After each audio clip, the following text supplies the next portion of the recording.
আমি আমার ছেলের কোনোদিন একটা চর থাপ্পড় দেই নাই, শুধু মুখে শাসন করছি, আমার মুখে শাসন করছি। জামালপুরের মাদারগঞ্জ থানার মহিষবাথান গ্রামে পারিবারিক কবরস্থানে দাফন করা হলো ফ্লোরিডায় হত্যাকাণ্ডের শিকার জামিল আহমেদ লিমনকে।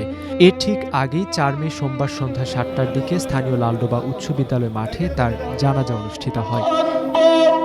বেলা ৩:৩০টার দিকে মাদারগঞ্জের মহিষবাথান গ্রামে যখন লিমনের মরদেহবাহী অ্যাম্বুলেন্সটি প্রবেশ করে, তখন লিমনকে শেষবারের মতো দেখতে গ্রামের পরিচিত বন্ধু স্বজনরা ছুটতে থাকেন তার কফিনবাহী গাড়ির পেছনে পেছনে। তৈরি হয় এক হৃদয় বিদারক দৃশ্য। লিমনের মরদেহ বাড়ির আঙিনায় পৌঁছানো মাত্রই স্বজনদের আহাজারিতে ভারী হয়ে ওঠে চারপাশ। ফ্লোরিডা থেকে পিএইচডি শেষে এ বাড়িতেই হাসি মুখে ফেরার কথা ছিল লিমনের, কিন্তু তার আগেই এলো তার কফিন। অনেক স্বপ্ন ছিল এই দেশ বাংলাদেশে এসে এটা ভার্সিটির শিক্ষকতা করব। আমরা ফ্যামিলিগতভাবে অনেক আশা করছি যে আমাদের বংশের একটা অন্যরকম একটা ছেলে হয়েছে। এটা করছে, খুনটা করছে, তাকে আমরা দৃষ্টান্তমূলক বিচার চাই, ফাঁসি চাই। বুক ফাটা আর্তনাদ নিয়ে সন্তানের হত্যাকারীর সর্বোচ্চ শাস্তির দাবি জানালেন লিমনের বাবা জহুরুল হক। আমার ছেলেরে আমি কোনোদিন কষ্ট দেই, আমার ভাই একটাই দুঃখ, সবচাইতে একটাই জানা যে আমার ছেলেরে কেন আজকে এত কষ্ট দিয়ে মারছে। আমি আমার ছেলের কোনোদিন একটা চর থাপ্পড় দেই নাই, শুধু মুখে শাসন করছি, আমার মুখে শাসন করছি।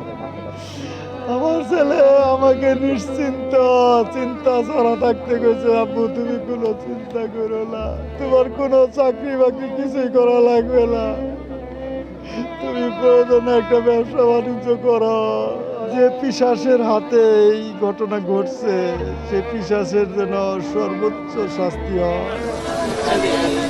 সোমবার সকাল ৮টা ৪৭ লিমনের মরদেহবাহী উড়োজাহাজটি ঢাকার হযরত শাহজালাল আন্তর্জাতিক বিমানবন্দরে অবতরণ করে। সকাল ১০টার দিকে মরদেহ বহনকারী গাড়ি নিয়ে জামালপুরের উদ্দেশ্যে রওনা হয় তার পরিবার।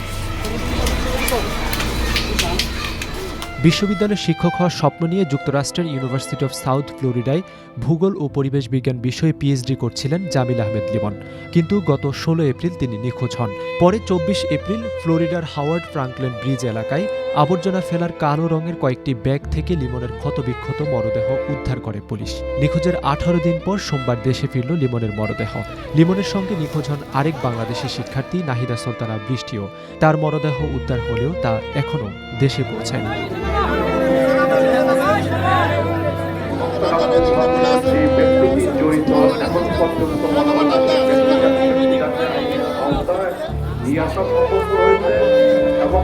এবং